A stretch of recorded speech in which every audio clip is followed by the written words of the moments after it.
So, you're about to walk onto a US construction site for the very first time. Well, that hard hat they're about to hand you, it's already talking. In this explainer, we're going to decode what that color really says about you, your role, and your place in the site's unwritten social order. Picture this. It's day one, you're ready to go, they hand you a bright yellow hard hat. You take a look around, and you see a sea of white and orange hats. Suddenly, you're the odd one out. It's so easy to feel like you've been marked, maybe even a little embarrassed. So what exactly is that color telling the entire crew? But here's the thing, it's not a punishment. It's actually a shield. That color is a super clear visual cue to everyone, from the site superintendent to the crane operator, that you're new. It means they need to keep an extra eye out for you. Really, it's your first layer of protection in a huge, site-wide safety system. And that's because on a loud, chaotic, and let's be honest, pretty dangerous construction site, that piece of plastic on your head is way more than just protection. It's a billboard.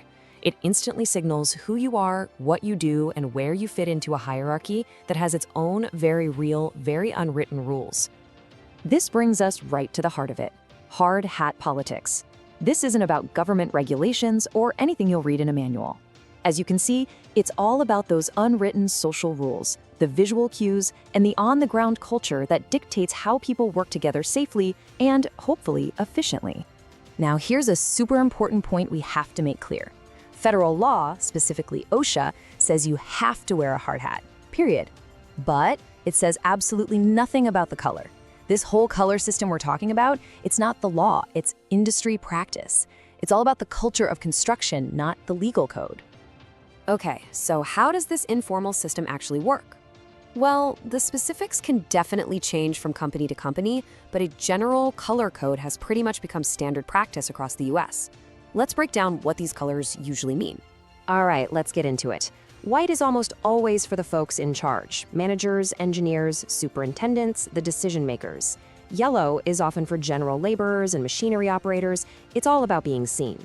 Blue typically signals a specialized trade, like electricians or plumbers.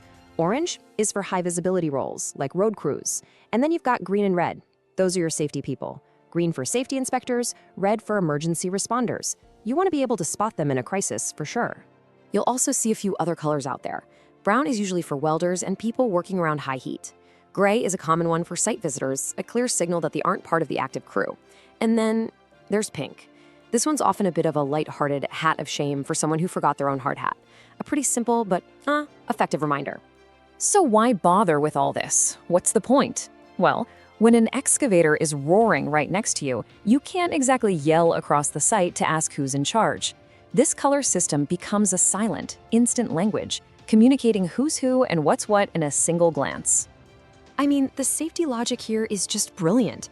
A foreman can spot a worker with a probationary color and knows, okay, I'm not putting that person on a high-risk task.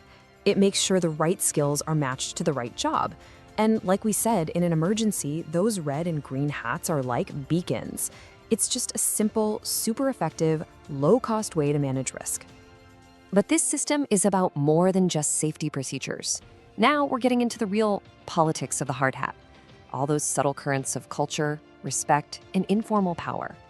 You see, every job site really runs on two parallel tracks. First, you've got the formal hierarchy. That's the org chart, the official titles. But then there's the informal hierarchy, kind of the silent power structure. And that's often what really runs the site. This one is built on experience, on reputation, and on earned trust. It's about who actually knows how to get the job done. And this quote from a field worker just nails it. A white hard hat and a fancy title might get your name on the org chart, but it won't buy you an ounce of respect from a crew that's been in the trenches for 20 years. That kind of respect is earned, never issued. And that tension is very real. I mean, check out this quote from an office engineer. He keeps his white hard hat perfectly clean just to get a rise out of the field crew.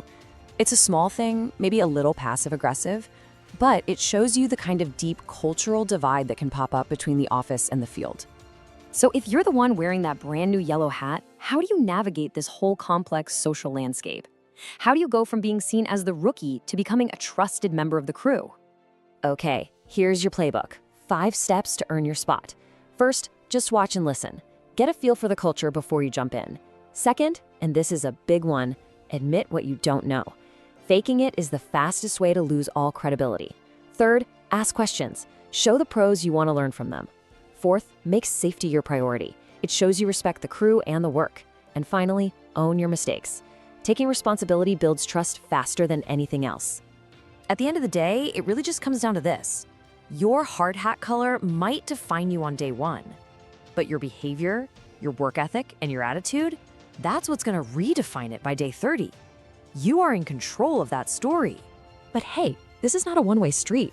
The responsibility for building a good site culture doesn't just fall on the new hires. Not at all. It really starts at the top. You see, a strong leadership team uses this color system to mentor and to protect. A weak one uses it to label people and, frankly, to mock them. The whole goal should be to create a culture where anyone, no matter what color their hard hat is, feels safe enough to speak up about a hazard or a mistake. So, what's the real bottom line here? It's this. Your hard hat protects your head, for sure, but understanding the unwritten rules and the site culture, that's what protects your career. The color you're given is just the first word in the story. The rest of it, competence, respect, teamwork, that's all up to you to write. So what will your hard hat say about you?